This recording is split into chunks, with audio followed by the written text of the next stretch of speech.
স্বাগত নিউজ 24 সন্ধ্যা সংবাদে। পুরো সংবাদের সঙ্গে রয়েছে আমরা দুজন, আমি ফেরদৌস জুই এবং আমি সানজিদা ইসলাম। শিরোনাম দেখছিলেন। এবার পুরো খবর। সংখ্যালঘু সম্প্রদায়ের উপর হামলার ঘটনার প্রকৃত রহস্য উদ্ঘাটন ও দোষীদের বিচার নিশ্চিত করা সহ 11 দফা দাবি জানিয়েছে বাংলাদেশ হিন্দু বৌদ্ধ খ্রিস্টান ঐক্য পরিষদ। শনিবার সকালে রাজধানী সহ দেশের বিভিন্ন স্থানে অবস্থান ও অনশন কর্মসূচিতে এই দাবি জানায় তারা। দ্রুত সময়ের মধ্যে দোষীদের বিচারের আওতায় আনার দাবিও জানান বক্তারা। বিস্তারিত নাইম আলজিকোর প্রতিবেদনে। সম্প্রতি দেশের বিভিন্ন জেলায় পূজা মণ্ডপ সহ সংখ্যালঘু সম্প্রদায়ের বাড়িঘর দোকানপাটে হামলা ও লুটপাটের প্রতিবাদে রাজধানীর শাহবাগে বাংলাদেশ হিন্দু বৌদ্ধ খ্রিস্টান ঐক্য পরিষদের এই অবস্থান কর্মসূচি। এতে সংহতি প্রকাশ করে সনাতন ধর্মাবলম্বী সহ সংখ্যালঘু বিভিন্ন সম্প্রদায়ের সংগঠন, ঢাকা বিশ্ববিদ্যালয় শিক্ষক সমিতি ও বিভিন্ন রাজনৈতিক দল। সাম্প্রদায়িক সহিংসতা বন্ধে সকল রাজনৈতিক দল সহ ধর্মবর্ণ নির্বিশেষে সকলকে এগিয়ে আসার আহ্বান জানান বক্তারা। এ সময় সংখ্যালঘু মন্ত্রণালয়, সংখ্যালঘু কমিশন গঠন সহ 11 দফা দাবি সংগঠনটির পক্ষ থেকে তুলে ধরা হয়। আমরা ঠেকাতে না পারার জন্য দায়ী প্রশাসনের একটা অংশ। শুভ শক্তি যতই দুর্দণ্ড হোক না কেন, শুভ শক্তির কাছে তা পরাভব মানতে বাধ্য। সাম্প্রদায়িক সহিংসতার তদন্তে মাননীয় সুপ্রিম কোর্টের অবসরপ্রাপ্ত বিচারপতির নেতৃত্বে বিচার বিভাগীয় তদন্ত কমিশন গঠনের জন্য সরকারের কাছে জোর দাবি জানাচ্ছে। একই দাবিতে বরিশালে বাংলাদেশ হিন্দু বৌদ্ধ খ্রিস্টান ঐক্য পরিষদ নগরীর সদর রোডের অশ্বিনী কুমার হলের সামনে প্রতীকী অনশন ও বিক্ষোভ সমাবেশ করে। এই সময় বক্তারা সম্প্রতি ঘটে যাওয়া প্রতিটি সাম্প্রদায়িক হামলার সুষ্ঠু বিচারের দাবি জানান। ঘটনা এক তীব্র নিন্দা এবং প্রতিবাদ জানাই। যারা প্রকৃত অপরাধী তাদের সকলের একটা দৃষ্টান্তমূলক শাস্তি হোক। সংখ্যালঘুদের ওপর হামলার প্রতিবাদে নোয়াখালী, গোপালগঞ্জ, চুয়াডাঙ্গা, কুষ্টিয়া, যশোর সহ দেশের বিভিন্ন এলাকায় বিক্ষোভ কর্মসূচি পালন করে সংগঠনটির জেলা শাখাগুলো। এ সময় সাম্প্রদায়িকতার নামে হামলাকারীদের বিরুদ্ধে সরকারের জিরো টলারেন্স নীতি বাস্তবায়নের দাবি জানানো হয়। সকাল 6টা থেকে চলা এই প্রতীকী অনশন কর্মসূচি শেষ হয় বেলা 12টায়। এরপর সংখ্যালঘু সম্প্রদায়ের এই সংগঠনের ব্যানারে বিক্ষোভ মিছিল করা হয়। নাইম আলচিকো, নিউজ 24, ঢাকা। রংপুরের পীরগঞ্জের সাম্প্রদায়িক হামলার ঘটনায় শুক্রবার রাতে টঙ্গী এলাকা থেকে সৈকত মণ্ডল ও রবিউল নামে 2 জনকে গ্রেপ্তার করেছে র্যাব। এদিকে কুমিল্লার পূজা মণ্ডপে কোরআন শরীফ রাখার ঘটনায় প্রধান অভিযুক্ত ইকবাল হোসেন সহ 4 জনের 7 দিনের রিমান্ড মঞ্জুর করেছেন আদালত। হুমায়ুন কবির জীবনকে সাথে নিয়ে বিস্তারিত জানাচ্ছেন মৌ খন্দকার।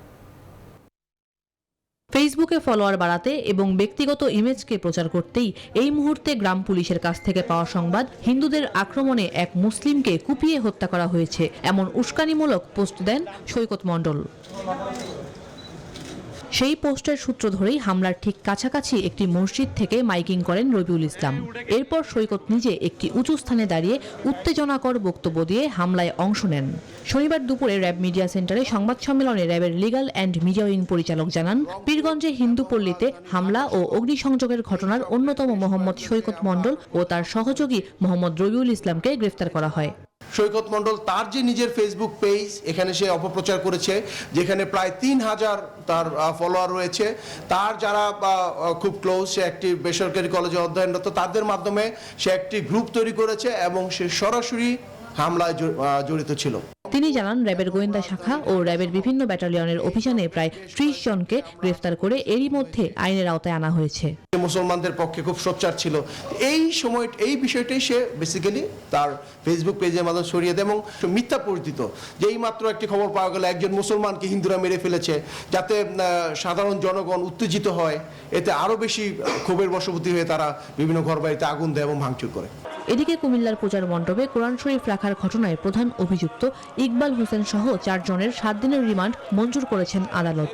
ইকবাল তাকে আদালত তাকে 7 দিনের রিমান্ড মঞ্জুর করেছে এবং অন্য আসামি যাদেরকে আমরা এখান থেকে ধরেছি, হুমায়ুন আর হচ্ছে ইকরাম, এদেরকেও প্রত্যেকে 7 দিন করে আমাদের আদালত রিমান্ড করেছে। মৌ খন্দকার, নিউজ 24, ঢাকা। কুমিল্লায় সাম্প্রদায়িক হামলার বিচার হবে ট্রাইব্যুনালে, জানিয়েছেন আইনমন্ত্রী আনিসুল হক। আর পররাষ্ট্রমন্ত্রী একে আব্দুল মোমেন বলেছেন, নির্বাচনকে সামনে রেখে দেশকে অস্থিতিশীল করার চেষ্টা করছে এক চক্র। একই ইস্যুতে কথা বলেছেন সরকারের আরও কয়েকজন মন্ত্রী। শাহ আলী জয়ের রিপোর্ট। কুমিল্লায় কোরআন অবমাননার কথিত অভিযোগে পূজা মণ্ডপে হামলায় জড়িতদের বিচার করে শাস্তির আওতায় আনতে সরকারের কঠোর অবস্থানের কথা জানিয়েছেন মন্ত্রীরা। আইনমন্ত্রী আনিসুল হক বলেছেন, পূজা মণ্ডপে হামলার ঘটনার চার্জশিট হলে এর বিচার হবে দ্রুত বিচার ট্রাইব্যুনালে। যখন পুলিশ প্রতিবেদন পাওয়া যাবে তখন এটাকে দ্রুত বিচার ট্রাইব্যুনালে ট্রায়াল করা হবে। ভিডিও করা, ধারণ করা যেই এভিডেন্স, সেটা গ্রহণ করার একটা ধারা আছে, তো সেই ধারায় কোনো অসুবিধা হবে না।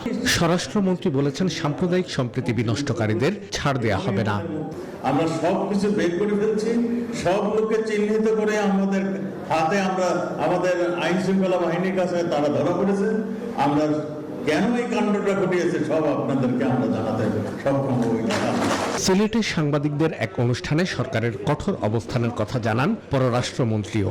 একটি অসাম্প্রদায়িক স্থিতিশীল অর্থনীতি গড়ে করার কাজ করছে এবং এই ক্ষেত্রে কোনো দুষ্ট প্রকৃতির লোক আপনারা ত্যায্য করবেন, আর এইটাকে খুব বাড়াবাড়ি করার দরকার নেই, ফলাও করার দরকার নেই, এবং এটার শাস্তি যাদের যাদের পাওয়া সবাইকে শাস্তি দেওয়া হবে। ক্ষমতাসীন আওয়ামী লীগের অন্যতম দুই নীতি নির্ধারক এবং সরকারের মন্ত্রী ওবায়দুল কাদের এবং হাসান মাহমুদ মনে করেন, ঘটনার প্রকৃত অপরাধীকে খুঁজে বের করার সরকারের কৃতিত্বকে বিতর্কিত করতে চাইছে বিএনপি। ওনারাই রাজনৈতিক উদ্দেশ্যে এই ঘটনা ঘটিয়ে তারা আবার নানা ধরনের বিভ্রান্তি ছড়ানোর চেষ্টা করছে।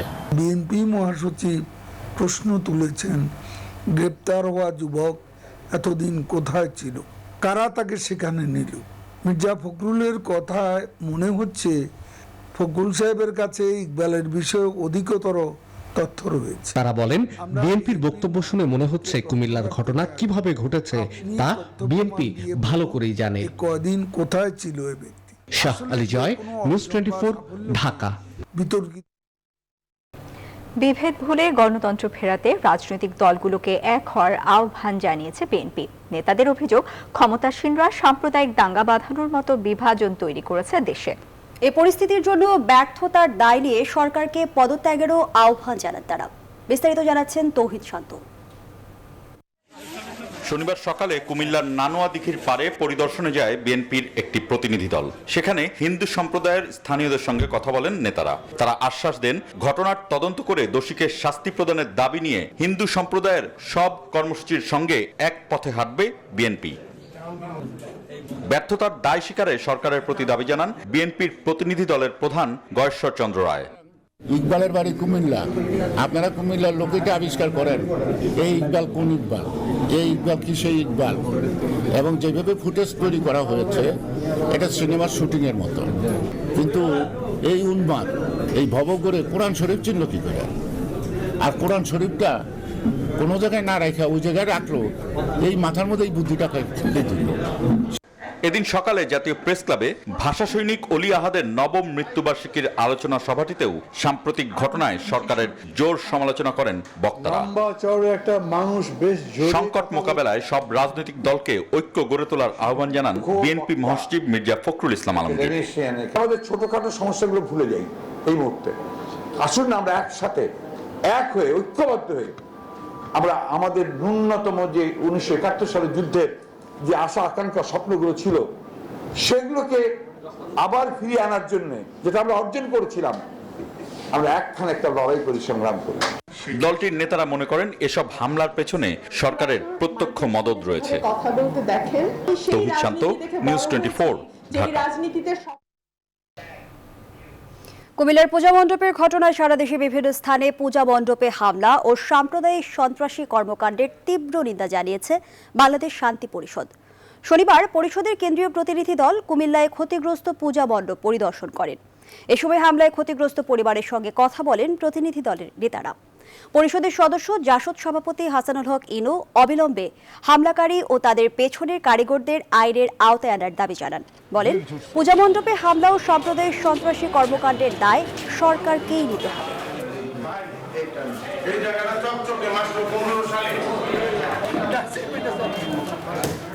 প্রশাসনের এই 50টা জায়গায় হামলা ঠেকাতে ব্যর্থতার জন্য দায়ী ওর গাফিলতি, অদক্ষতা এবং প্রশাসনের ভিতরে লুকিয়ে থাকা সাম্প্রদায়িক কর্মচারী যারা উদ্দেশ্যমূলকভাবে নিষ্ক্রিয় থেকেছে এবং হামলা পরিচালনা করতে সাহায্য করেছে।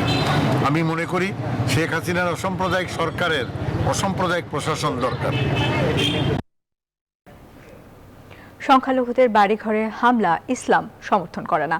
শনিবার রাজধানীর পুরানা পল্টনে দলের কার্যালয়ে সংবাদ সম্মেলনে একথা বলেন ইসলামী আন্দোলন বাংলাদেশের চেয়ারম্যান মুফতি সৈয়দ রেজাউল করিম। তিনি বলেন, কুমিল্লায় পূজা মণ্ডপে পবিত্র কোরআন অবমাননার ঘটনায় সংখ্যালঘুদের বাড়িঘরে হামলার দ্রুত বিচার করতে হবে। কুমিল্লার ঘটনা ঘিরে কেউ ফায়দা নেওয়ার চেষ্টা করছে বলেও মন্তব্য করেন সৈয়দ রেজাউল করিম। সংখ্যাগরিষ্ঠের ধর্মকে অবমাননা করে এক ধরনের উত্তেজনা তৈরি করে ঘোলা পানিতে স্বার্থ হাসিল করতে চায়। আমাদের বিশ্লেষণ বলছে কুচক্রী মহলের এমন সুযোগ দেশের ক্ষমতাসীনরাই তৈরি করে দিয়েছে। রোহিঙ্গা ক্যাম্পে মাদ্রাসায় হামলায় 6 জন নিহতের ঘটনায় 8 জনকে আটক করেছে এপিবিএন। এই হত্যাকাণ্ডের পর ক্যাম্পে ক্যাম্পে চলছে সাঁড়াশি অভিযান। এদিকে রোহিঙ্গাদের শীর্ষ নেতা মহিবুল্লাহকে হত্যায় অংশ নেওয়া আজিজুল হক সহ 4 জনকে গ্রেপ্তার করা হয়েছে। এই হত্যাকাণ্ড পূর্ব পরিকল্পিত বলে জানিয়েছে এপিবিএন।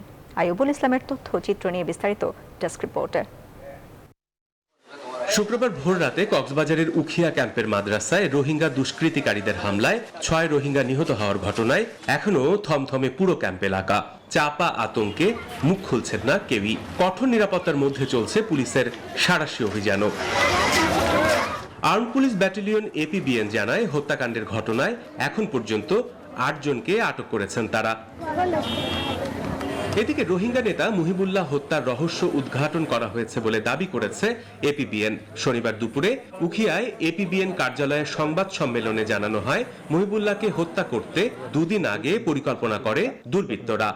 উক্ত মিটিংয়ে কিলিং মিশনে অংশ নেয়া ধৃত আসামি আজিজুল হক সহ আরো 4 জন উপস্থিত ছিল। তথাকথিত দুর্বৃত্তদের শীর্ষ পর্যায়ের নেতৃবৃন্দ মহিবুল্লাহকে হত্যার নির্দেশ দিয়েছে মর্মে উক্ত মিটিংয়ে আলোচনা করা হয়। কারণ হিসাবে বলা হয় যে মাস্টার মহিবুল্লাহ রোহিঙ্গাদের ভিতর একজন বড় নেতা হয়ে উনি উঠেছিলেন। এর আগে শনিবার সকালে কুতুপালংয়ের লাম্বাসিয়া লোহার ব্রিজ এলাকা থেকে গ্রেফতার করা হয় কিলিং স্কোয়াডের সদস্য আজিজুল হক, মোহাম্মদ রশিদ প্রকাশ ওরফে মুর্শিদ আমিন, মোহাম্মদ আনাস ও নূর মোহাম্মদকে। 14 এপিবিএন পুলিশ ইতিমধ্যেই এই মামলার সন্দিগ্ধ হিসেবে আমরা 4 জন আসামিকে গ্রেফতার করেছি। তন্মধ্যে গ্রেফতারকৃত আসামি মোহাম্মদ ইলিয়াস বিজ্ঞ আদালতে ফৌজদারি কার্যবিধি 164 ধারায় জবানবন্দি প্রদান করে। গেল 29 সেপ্টেম্বর রাতে উখিয়ার লাম্বাসিয়া রোহিঙ্গা ক্যাম্পে রোহিঙ্গা সন্ত্রাসীদের হাতে নিহত হন রোহিঙ্গা জনগোষ্ঠীর শীর্ষ নেতা মুহিবুল্লাহ। Desk report, news 24। সাবেক পুলিশ সুপার বাবুল আক্তারের স্ত্রী মাহমুদা খানম মিতু হত্যা মামলার আসামি এহতেশামুল হক ভোলাকে গ্রেপ্তার করেছে পিবিআই। তাকে বেনাপোল থেকে গ্রেপ্তারের পর শনিবার দুপুরে চট্টগ্রামে আনা হয়। আদালতে স্বীকারোক্তিমূলক জবানবন্দিও দিয়েছেন তিনি।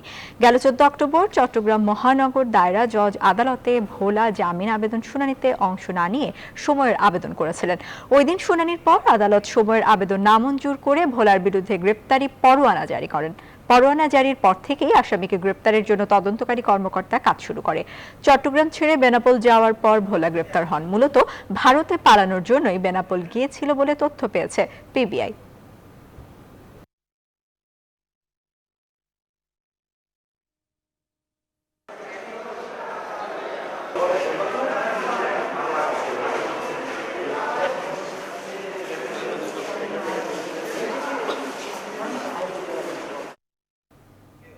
এবার টি20 বিশ্বকাপ আপডেট।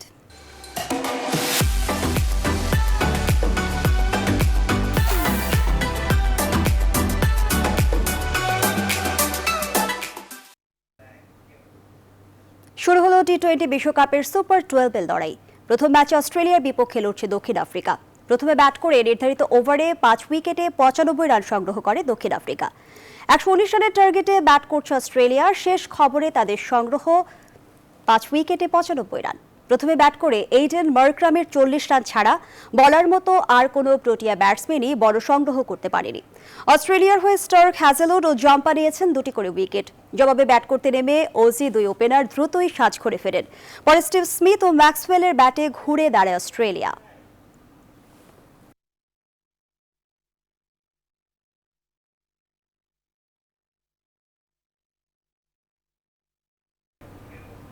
টি-20 বিশ্বকাপে কাল শুরু হচ্ছে বাংলাদেশের মূল পর্বের মিশন। প্রতিপক্ষ বাছাই পর্ব পেরিয়ে আসা দল শ্রীলঙ্কা। শারজাহ ক্রিকেট স্টেডিয়ামে ম্যাচ শুরু বিকেল 4টায়। এর আগে শ্রীলঙ্কার বিপক্ষে 11টি টি-20 ম্যাচে মুখোমুখি হয়েছিল বাংলাদেশ, যার মধ্যে 4টি ম্যাচে জয় পায় টাইগাররা। বাকি 7 ম্যাচ হেরেছিল টিম বাংলাদেশ। জয় পাওয়া 4 ম্যাচের মধ্যে 2টি জয় ছিল 2018 সালে কলম্বোতে অনুষ্ঠিত নিদাহস ট্রফিতে। এবার বিশ্বকাপের মূল পর্বে জায়গা করে নিতে 2 দলই খেলেছে বাছাই পর্ব, যেখানে গ্রুপে সবকটি ম্যাচ জিতে মূল পর্ব নিশ্চিত করেছে শ্রীলঙ্কা। আর 3 ম্যাচের মধ্যে 2টি ম্যাচ জিতে মূল পর্বে উঠেছে বাংলাদেশ।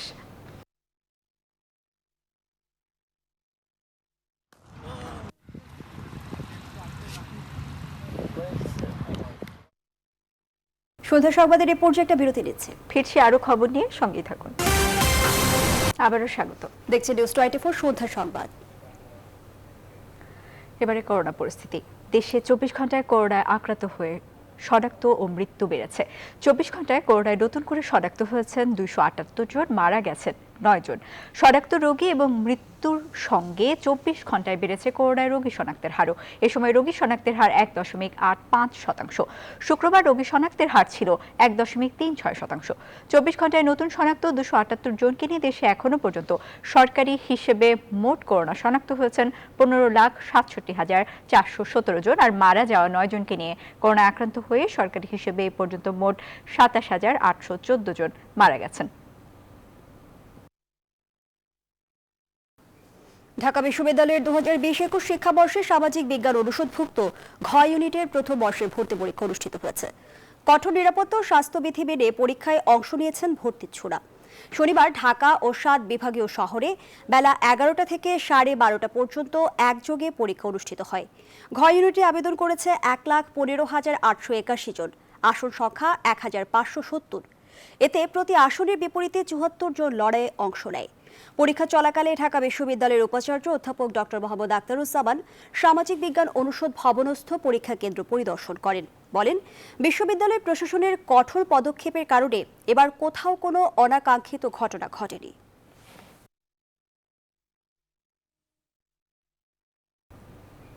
শিক্ষামন্ত্রী ডাক্তার দীপু মনি বলেছেন, এসএসসি ও এইচএসসি পরীক্ষা শেষে জানুয়ারিতে নতুন ক্লাস শুরু হলে ক্লাসের সংখ্যা বাড়ানো হবে। শনিবার পল্লী বিদ্যুৎ সমিতির নতুন কার্যালয়ের উদ্বোধন শেষে তিনি একথা বলেন। এইচএসসি পরীক্ষা আছে, এই মুহূর্তে নতুন করে আর ক্লাস বাড়ানোর সুযোগ নাই, কারণ স্বাস্থ্যবিধি মানতে হবে। যারা এই সরকারের বিরুদ্ধে, যারা বাংলাদেশের উন্নয়নের বিরুদ্ধে, তারা একজোট হয়েই নানানভাবে তারা নানান অপকর্ম করছে এবং এটা আজকে বিভিন্নভাবে প্রমাণিত হচ্ছে। বাড়ছে শিশুদের টিকা প্রয়োগের দীর্ঘসূত্রিতা। 10 অক্টোবর শিশুদের টিকা দেওয়ার সিদ্ধান্ত হলেও শুধুমাত্র পরীক্ষামূলকভাবে দেয়াতেই আটকে আছে সেই কার্যক্রম। স্বাস্থ্য অধিদপ্তর বলছে, সারা দেশে শিশুদের টিকা প্রয়োগের জন্য যে তালিকা চাওয়া হয়েছে তা এখনো হস্তান্তর করেনি মাধ্যমিক ও উচ্চ শিক্ষা অধিদপ্তর। আর মাওসী মহাপরিচালক বলছেন, পুরো তালিকা প্রস্তুত, সময় সাপেক্ষ হলেও 30 অক্টোবর থেকে শুরু করা যাবে টিকা প্রয়োগ। রিশাদ হাসান জানাচ্ছেন বিস্তারিত। 10 অক্টোবর সংবাদ সম্মেলন করে শিশুদের টিকা দেওয়ার সিদ্ধান্তের কথা জানান স্বাস্থ্যমন্ত্রী জাহিদ মালেক। এর ঠিক 4 দিন পর 14 অক্টোবর মানিকগঞ্জে পরীক্ষামূলকভাবে 12 থেকে 17 বছর বয়সী শিশুদের প্রয়োগ করা হয় করোনা টিকা। 2 সপ্তাহ পেরিয়ে গেলেও এই কার্যক্রমের আর কোনো দৃশ্যমান অগ্রগতি না থাকায় নিউজ 24 জানতে চায় কবে নাগাদ শুরু হবে শিশুদের টিকা প্রয়োগ। স্বাস্থ্য অধিদপ্তরের মহাপরিচালক জানান, স্কুলের শিশুদের চূড়ান্ত তালিকার অপেক্ষায় স্বাস্থ্যসেবা বিভাগ। করে দিলে তখন ওই সংশ্লিষ্ট স্কুল তাদের রেজিস্ট্রেশন করে আমরা যে জায়গায় টিকা দেওয়ার জন্য আমাদেরকে যে জায়গাটা দেওয়া হবে সেখানে গিয়ে আমরা টিকা দিয়ে তারপরে আমরা এক্সপ্লোর করছি। আর ওরাও যেহেতু এখন পর্যন্ত আমাদের কাছে গিয়ে দেয়নি, দে আর ওয়েটিং ফর দ্যাট। মাধ্যমিক উচ্চশিক্ষা অধিদপ্তরের মহাপরিচালক মুঠোফোনে নিউজ 24-কে জানান, শিক্ষা প্রতিষ্ঠান থেকে তালিকা পাওয়াটা সময় সাপেক্ষ হলেও 30 অক্টোবর থেকে শুরু করা যাবে টিকা প্রয়োগ। প্রতিদিন টিকা প্রয়োগ করা যাবে অন্তত 50,000 শিক্ষার্থীকে। তালিকা প্রস্তুত হচ্ছে, সেই তালিকা আমরা আবার আইসিটি মন্ত্রণালয়ে পাঠাচ্ছি। সেখানে সুরক্ষা অ্যাপে আমাদের শিক্ষার্থীরা যেন রেজিস্ট্রেশন করতে পারে। আমরা তো আশা করছি 30 তারিখের মধ্যেই আমরা শুরু করার মতো প্রস্তুতি নিয়ে ফেলতে পারব। হাতে থাকা 60 লাখ ফাইজারের টিকা দেশের 30 লাখ শিশুকে দিতে প্রস্তুত স্বাস্থ্য মন্ত্রণালয়। এখন অপেক্ষা শিক্ষা মন্ত্রণালয়ের চূড়ান্ত তালিকার। রিশাদ হাসান, নিউজ 24, ঢাকা। সন্ধ্যার সংবাদে আবারও বিরতি, সাথেই থাকুন। বিরতির পর আবারও স্বাগত। দেখছেন নিউজ 24 সন্ধ্যার সংবাদ। কাল চলাচলের জন্য খুলে দেওয়া হচ্ছে কুয়াকাটা পটুয়াখালী বরিশাল মহাসড়কে লেবুখালী পায়রা সেতু। সকাল 10টায় ভার্চুয়ালি যুক্ত হয়ে গণভবন থেকে সেতুর উদ্বোধন করবেন প্রধানমন্ত্রী শেখ হাসিনা। এ নিয়ে পুরো দক্ষিণাঞ্চলে চলছে উৎসবের আমেজ। সজয় কুমার দাসের তথ্যচিত্রে দেখুন ডেস্ক রিপোর্ট। বরিশাল পটুয়াখালী মহাসড়কে পায়রা নদীর ওপর 2016 সালে সেতু নির্মাণ কাজ শুরু করে সড়ক ও জনপথ বিভাগ। চলতি বছরের শেষ দিকে সেতুর নির্মাণ কাজ শেষ হয়। চীনের ঠিকাদারি প্রতিষ্ঠান লঞ্জিয়ান রোড অ্যান্ড ব্রিজ কনস্ট্রাকশন এটি নির্মাণ করে। 1470 মিটার দৈর্ঘ্য এবং 19.76 মিটার প্রস্থের এই ব্রিজটি এক্সট্রা ডোজ কেবল দিয়ে দুই পাশে সংযুক্ত। নদীর মাঝে একটি মাত্র পিলারের নিরাপত্তার জন্য বিশেষ ব্যবস্থাও নেওয়া হয়েছে। Kuwait fund for Arab economic development, opaque fund for international development এবং বাংলাদেশ সরকারের যৌথ বিনিয়োগে ব্রিজটি নির্মাণে খরচ হয়েছে প্রায় 1500 কোটি টাকা। বরিশাল থেকে কুয়াকাটা পর্যন্ত নির্বিঘ্নে যাতায়াত করতে সক্ষম হবেন, সময় সাশ্রয় হবে, ব্যয় সাশ্রয় হবে। সর্বোপরি কুয়াকাটা যে পর্যটন স্পট আছে আমাদের, সেখানে সেই কুয়াকাটা পর্যন্ত আমাদের পর্যটনের প্রসার ঘটবে। এদিকে সেতু উদ্বোধনের খবরে পুরো দক্ষিণাঞ্চলের মানুষের মাঝে বইছে উৎসবের আমেজ। এই ব্রিজটা চালু হইলে দক্ষিণাঞ্চলের মানুষের উপকার হইবে, কুয়াকাটা পর্যটন কেন্দ্র উন্নতি হইবে। আমরা দক্ষিণাঞ্চলবাসী তার এই শুভ উদ্বোধনের অপেক্ষায় আছি। এই দক্ষিণ এলাকার মানুষের অর্থনৈতিক সামাজিক উন্নতি ঘটবে, এই এলাকার ব্যবসা বাণিজ্যের প্রসার ঘটবে। পদ্মা সেতু ও লেবুখালী সেতু চালু হলে কুয়াকাটা সহ সারা দেশের সাথে দক্ষিণাঞ্চলের যোগাযোগ ব্যবস্থা সহজ হবে, বাড়বে ব্যবসা বাণিজ্য, বলছেন ব্যবসায়ীরা। ফেরিঘাটে যে ভোগান্তিটা হয়তো সেই ভোগান্তিটা থেকে আমরা লাঘব পাবো। আমাদের কুয়াকাটা অনেক উন্নত হবে, বিশেষ করে ব্যবসা বাণিজ্য, পর্যটক আসলেই তো আমাদের কুয়াকাটা ব্যবসা বাণিজ্য অনেক উন্নতি হবে। দৃষ্টিনন্দন এই সেতুটি দেখতে ভিড় করছেন দর্শনার্থীরা। Desk report, news 24। এবার এফার্স্ট সিকিউরিটি ইসলামী ব্যাংক অর্থ বাণিজ্যের সংবাদ।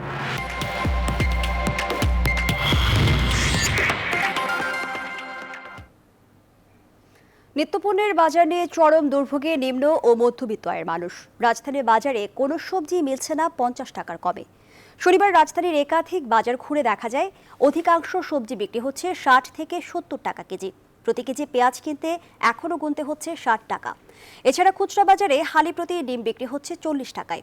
রান্নার নিত্য অনুষঙ্গ সয়াবিন তেল লিটার প্রতি বেড়েছে আরও 60 টাকা। এখন 160 টাকায় কিনতে হচ্ছে 1 লিটার সয়াবিন তেল। ভোক্তাদের অভিযোগ, করোনাকালে আয় কমলেও দাম নিয়ন্ত্রণে কার্যকর কোনো উদ্যোগ নেই সরকারের। বিক্রেতারা বলছেন, দাম কমছে না, বরং প্রতিদিনই চড়া হচ্ছে নিত্যপণ্যের বাজার। প্যাকেট চিনি আগের দামই আছে 85 টাকায়, আর তেলের দাম বাড়ছে লিটার প্রতি 60 টাকা। আর এমনি মশারির ডালের দাম আগের মতোই আছে। আগের রেডি বেচতেছি, এখন দাম বাড়াইতেছি না, কিন্তু দাম বেশি, দোকানে আজকে মাল পাই নাই, তার জন্য ডিমের দাম অনেক বেশি। দাম আর একটু বাড়লে বাড়াই বেচতে হবে। বাজার অনেক চড়া, কারণ সবজি উৎপাদন কম, নতুন সবজি নামলে দাম কমবে। প্রত্যেকটা জিনিস, সেটা আপনার ভেজিটেবলস হোক আর আপনার শুকনো মাল হোক, সব কিছুর দামই কিন্তু আপনার 1.5 গুণ 2 গুণ বেড়ে গেছে। ইতালিয়ান স্পোর্টি লাইফস্টাইল ব্র্যান্ড লোটোর সাথে একদিনে 13 জন ফ্র্যাঞ্চাইজির চুক্তি স্বাক্ষর হয়েছে। শনিবার রাজধানীর একটি হোটেলে এর আয়োজন করা হয়। প্রধান অতিথি ছিলেন বাংলাদেশে ইতালির রাষ্ট্রদূত এনরিকো নানজিয়াতা। অনুষ্ঠানে 2020-21 অর্থ বছরে ব্যবসায়িকভাবে সফল ফ্র্যাঞ্চাইজিদের বিভিন্ন বিভাগে সফলতার স্বীকৃতি হিসেবে ক্রেস্ট এবং সার্টিফিকেট দেওয়া হয়। অনুষ্ঠানে লোটোর আকর্ষণীয় সব পণ্য প্রদর্শনের জন্য রোড শোর আয়োজন করা হয়। সংবাদের এ পর্যায়ে আরও একটা বিরতি নিচ্ছে, সঙ্গেই থাকুন। বিরতির পর আবারও স্বাগত, দেখছেন নিউজ 24 সন্ধ্যা সংবাদ। এবার নিউজ 24 আন্তর্জাতিক। কাশ্মীরে একের পর এক সাধারণ মানুষকে খুন করে চলেছে জঙ্গিরা। মাত্র এক মাসেই 11 জন সাধারণ মানুষ খুন হয়েছেন। আতঙ্কে শিখ, হিন্দু, এমনকি ভিন রাজ্য থেকে আসা শ্রমিক মজুররা কাশ্মীর ছেড়ে পালাচ্ছেন। এমন হত্যাকাণ্ডের প্রতিবাদে দেশটির বিভিন্ন প্রদেশে বিক্ষোভের মাঝেই 3 দিনের সফরে জম্মু কাশ্মীরে পৌঁছেছেন ভারতের কেন্দ্রীয় স্বরাষ্ট্রমন্ত্রী অমিত শাহ। হামলার আশঙ্কায় উপত্যকা জুড়ে নেওয়া হয়েছে নজিরবিহীন নিরাপত্তা ব্যবস্থা। মাসুদ রানার ডেস্ক রিপোর্ট। অমিত শাহ এমন একটি সময়ে জম্মু কাশ্মীরে যাচ্ছেন যখন নতুন করে জঙ্গি হামলার ঘটনায় আতঙ্কিত হয়ে রয়েছে গোটা উপত্যকা। প্রায় প্রতিদিন জঙ্গিদের সঙ্গে সংঘর্ষ হচ্ছে নিরাপত্তা বাহিনীর, মরছে সাধারণ মানুষ। বিশেষ করে নিশানা করা হচ্ছে সংখ্যালঘুদের। কাশ্মীর ছেড়ে চলে আসার ঢল নেমেছে ভিন রাজ্য থেকে আসা শ্রমিকদের মধ্যে। সারা বছরে উপত্যকায় খুন হয়েছে 32 জন নিরীহ মানুষ। গেল 8 বছর ধরে কাজের সন্ধানে এখানে এসেছি, তবে এখন যেভাবে শ্রমিকদের হত্যা করা হচ্ছে তাতে আমার পরিবার উদ্বিগ্ন। গেল কয়েকদিন কাশ্মীর পরিস্থিতি নিয়ে দফায় দফায় বৈঠক করেছে কেন্দ্রীয় স্বরাষ্ট্রমন্ত্রী অমিত শাহ। সাঁড়াশি অভিযানে সম্পৃক্ততার অভিযোগে আটক করা হয়েছে কয়েক শতাধিক মানুষকে। সহিংসতার বিরুদ্ধে কয়েকদিন আগে নয়াদিল্লিতে বিক্ষোভ করে কংগ্রেসও। এমন হত্যাকাণ্ডের ঘটনায় দেশটির বিভিন্ন প্রদেশে বিক্ষোভ করেছে হিন্দু সম্প্রদায়ও। জঙ্গিরা যেভাবে কৌশল বদল করে উপত্যকার শিখ ও হিন্দু সংখ্যালঘুদের নিশানা করা শুরু করেছে তাতে রীতিমতো অস্বস্তিতে কেন্দ্র। এমন অবস্থার মাঝেই 23 থেকে 25 অক্টোবর 3 দিনের সফরে জম্মু কাশ্মীরে পৌঁছেছেন ভারতের কেন্দ্রীয় স্বরাষ্ট্রমন্ত্রী অমিত শাহ। জম্মু কাশ্মীরের বিশেষ মর্যাদা বাতিল করে দেওয়ার পর এটি তার প্রথম সফর। এই সফরকে কেন্দ্র করে হামলার আশঙ্কা থাকায় শ্রীনগর জুড়ে বাড়ানো হয়েছে কড়া নিরাপত্তা। মাসুদ রানা, নিউজ 24। ভারী অস্ত্রসহ মিয়ানমারের উত্তরের দিকে মোতায়েন করা হয়েছে হাজার হাজার সেনা। সেখানে ব্যাপক নৃশংসতার আভাস দিয়ে সতর্ক করেছেন মিয়ানমার বিষয়ক জাতিসংঘের বিশেষ দূত টম অ্যান্ড্রুজ। এদিকে কয়েকদিন আগে ছেড়ে দেয়া বন্দীদের মধ্যে 110 জনকে আবারও আটক করেছে মিয়ানমারের জান্তা সরকার। বৌদ্ধদের 3 দিনব্যাপী ধর্মীয় উৎসব উপলক্ষে এদের মুক্তি দেওয়া হয়েছিল, তবে তার কদিন পরেই আবারও এই আটকের ঘটনা ঘটল।